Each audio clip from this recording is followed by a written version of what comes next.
Assalamualaikum warahmatullahi wabarakatuh. Selamat datang di workshop penulisan artikel ilmiah dan publikasi jurnal ilmiah.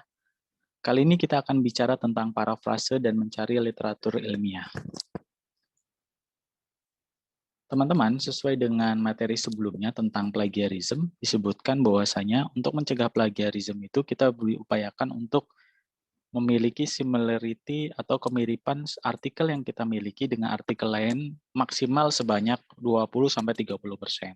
Sehingga untuk mengurangi jumlah similarity yang bisa terjadi di artikel kita, dalam pengutipan rujukan yang kita tulis di dalam artikel ilmiah kita, sebisa mungkin kita melakukan yang namanya parafrase.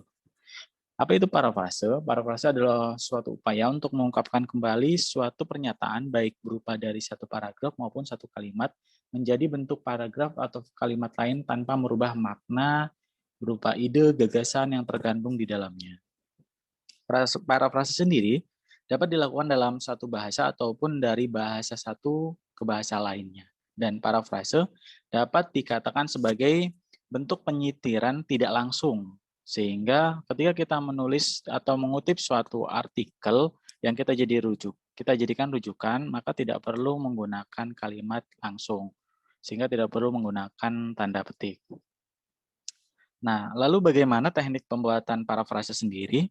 Teman-teman perlu dipahami bahwasanya ketika kita mengutip sebuah rujukan, kita tidak diperbolehkan mengutip secara keseluruhan dari kata-kata tersebut sampai titik koma, karena itu akan membuat kata-kata yang kita tulis memiliki kesamaan atau similarity, dan itu ketika terlalu banyak maka artikel kita dianggap plagiat.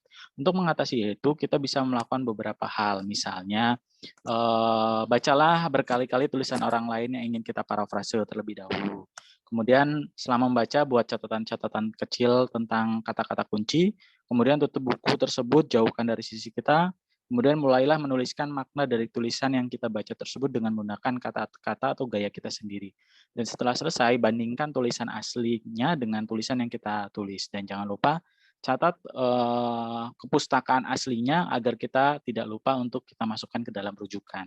Itu yang bisa kita lakukan untuk menghindari plagiarism atau similarity dengan melakukan parafrase. Lalu apa saja teknik yang bisa kita gunakan agar artikel tulisan kita tidak memiliki kesamaan yang sama dengan artikel atau buku yang kita rujuk? Yang pertama, kita bisa menggunakan sinonim, gitu. Misalnya tentang definisi konseling gitu.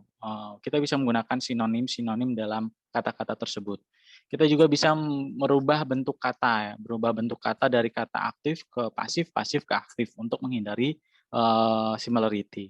Kemudian kita juga bisa menggunakan kata hubung atau menghilangkan kata hubung, sehingga tulisan yang kita kutip itu tidak sama plek dengan yang kita tulis dalam artikel kita. Karena ketika itu sama, itu bisa dikatakan memiliki similarity yang tinggi dan itu bisa dianggap sebagai plagiat. Baik, itu untuk parafrase. Selanjutnya kita akan bicara tentang bagaimana cara memperoleh artikel yang bisa kita jadikan rujukan dalam tulisan kita. Perlu dipahami teman-teman bahwasanya di dalam penulisan karya ilmiah itu terdapat rujukan atau referensi yang harus kita miliki, dan seyogyanya itu rujukan yang kita gunakan minimal itu 10 tahun terakhir sehingga bisa update dalam keilmuannya. Nah, untuk memperoleh hal tersebut kita perlu mencari sumber-sumber rujukan yang bisa kita gunakan. Dan perlu teman-teman pahami bahwasanya sumber yang kita gunakan idealnya adalah sebuah artikel ilmiah juga dari jurnal. Karena ketika kita bicara tentang menulis sebuah artikel ilmiah, maka kita harus merujuk pada sebuah hasil penelitian yang sifatnya primer.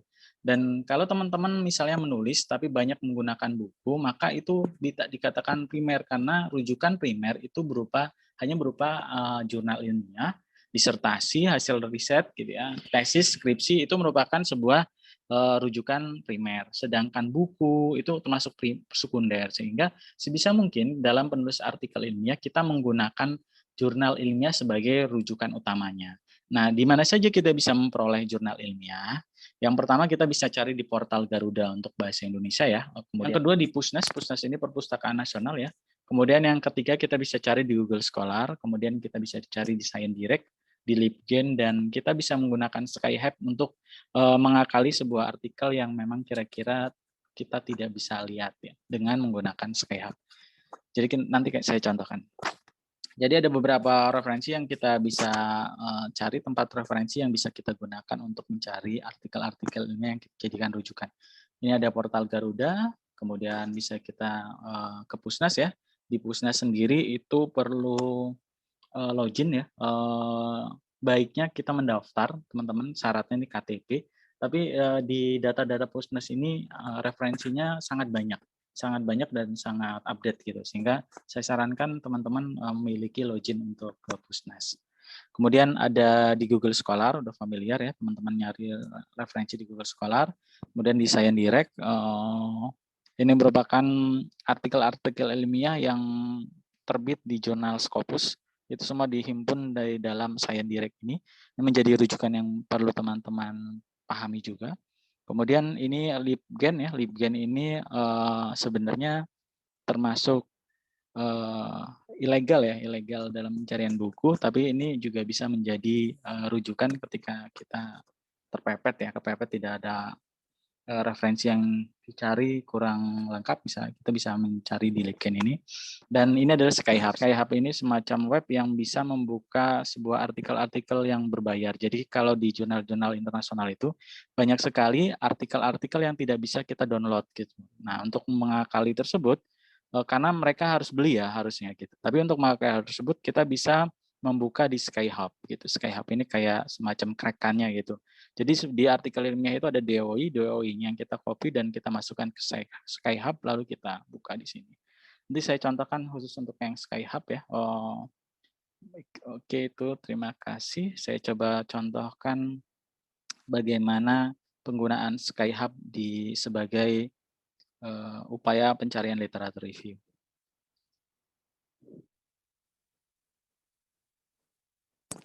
Jadi kita akan contohkan tentang bagaimana mencari literatur review bisa di Garuda ya. Nih Garuda misalnya kita bicara tentang konseling, maka kita searching di sini ada banyak sekali artikel-artikel terkait dengan konseling. Di sini penerapan teknik konseling eklektif.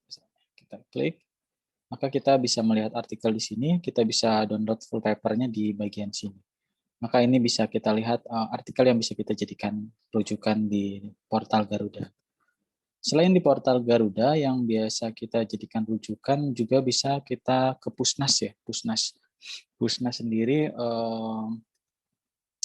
kita masuk yang ke resource Pusnas ya. Tentang ini kita login dulu, kita masuk dan di sini berisi tentang berbagai macam literatur yang bisa kita gunakan dalam menyusun literatur untuk artikel ilmiah kita ya. Bisa juga yang familiar dengan Google Scholar, ini juga tidak jauh beda sama Garuda ya. Misalnya ada artikel, dia sudah menyediakan PDF-PDF di sebelah kanan. Oke, ada artikelnya, bisa kita download, sudah terdownload, bisa kita buka. Oke, contohnya. Maka ini bisa jadi acuan kita untuk di artikel ini. Selain di Google Scholar, bisa juga kita menggunakan LibGen ya. LibGen ini biasanya sih buku ya yang lebih banyak. Tapi ini biasanya berbahasa Inggris bukan biasanya. Berbahasa Inggris, buku-buku berbahasa Inggris bisa kita download banyak di sini. Misalnya kita bisa contohkan satu yang bisa kita download di sini.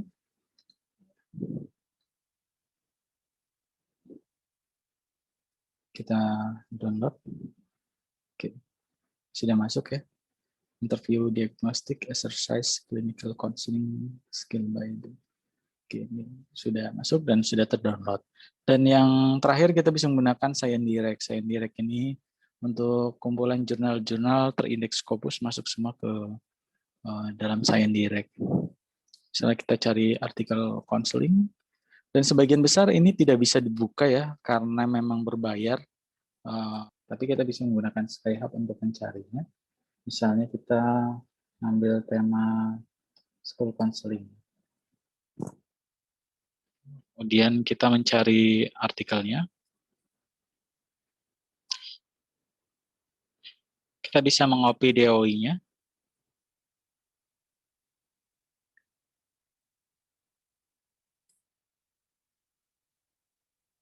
Maka artikel tersebut terbuka ya. Ini bisa kita download nantinya.